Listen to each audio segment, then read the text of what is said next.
Hey, wrestling fans, F and True followers, and members of the YWC. Brian Crazy here, from True Wrestling. Back at you with my Monday Night Raw review for August 22nd, 2011. So let's jump right into the show. Alberto Del Rio comes out, then we see CM Punk and John Cena come out respectively. They're all talking about who the number one contender is.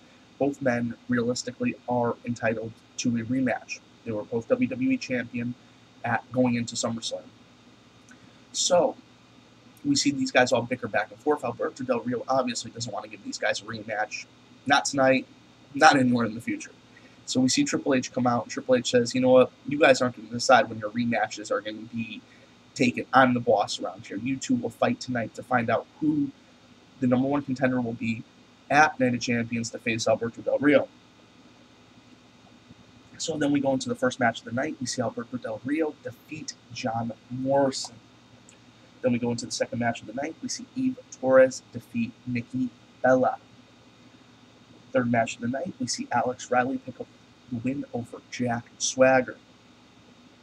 Then we go into a promo segment. This is where we see Triple H come out. He wants to have some transparency to the fans. He asks Kevin Nash to come out to discuss the whole situation at SummerSlam. Triple H says that he did not send the text message. And right at that point, these guys are going back and forth just a little bit. We see CM Punk come out. And he says he doesn't know who's pulling the strings backstage. He doesn't know if it's Stephanie McMahon. He doesn't know if it's Triple H. He doesn't know if it's John Laurinaitis. But he wants to get to the bottom of it. And he wants a piece of Nash's ass, basically. And these guys go back and forth.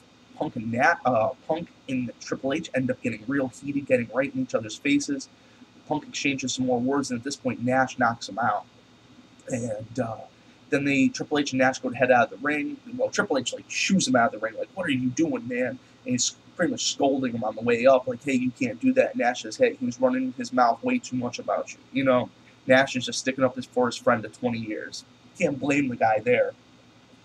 Then we go a little bit later in the night. We see a backstage segment where John Laurinaitis, who's the executive vice president of talent relations, the stooge that's been walking around for the last few weeks, I mean, he's the new Pat Patterson, and we see him report to Triple H that there was an accident involving Kevin Nash. Triple H needs to go to the hospital, and Laurinaitis says he's going to have this handled for the rest of the night. Then we go into the tag team title match. We see Kofi Kingston and Evan Bourne defeat David Otunga and Michael McGillicuddy to become their new WWE Tag Team Champions. Then to close out the night, the number one contenders match. It was back and forth. It was very close between both of these men. We saw Alberto Del Rio and John Laurinaitis sitting at ringside throughout this match. When Punk goes to give a go to sleep, we see Kevin Nash return to the arena, to the top of the ramp. Who is pulling these strings? Is it Laurinaitis that's pulling the wool over Triple H's eyes? I guess we'll only find out, but it seems like, he gets Triple H out of the arena. He has Nash come down to screw CM Punk. CM Punk's about to go for the go to sleep. Nash comes walking down. He says, "Come on, bring it, Nash." Cena hits him from behind with a move. 1, 2, 3. Cena's your new number one contender. As soon as he finished that match, Alberto Del Rio was on him like a rabid dog. He was pulled off of him at least 3 or 4 different times. He came back and kept attacking, smashing him with the championship, hard blows to the face. He did his enziguri kick when he was in the corner. I mean, just dominated and decimated. I mean, I guess that's my new favorite thing, to say dominate and decimate when someone just gets completely destroyed like that. But it was a great Raw. I mean, it was phenomenal. I would have really preferred to see CM Punk as the number one contender. Not that I hate John Cena. I'm in the middle ground on John Cena. I don't hate him. I don't dislike him. He's not my favorite superstar of all time, but he's a solid worker who goes out there and busts his ass. And that's the thing we have to give respect for. Athletes that bust their ass and put their necks on the line. These guys can be paralyzed by the end of the night. We need to respect the athlete more. And that's what F and True Wrestling is all about. Respecting the athlete and respecting wrestling.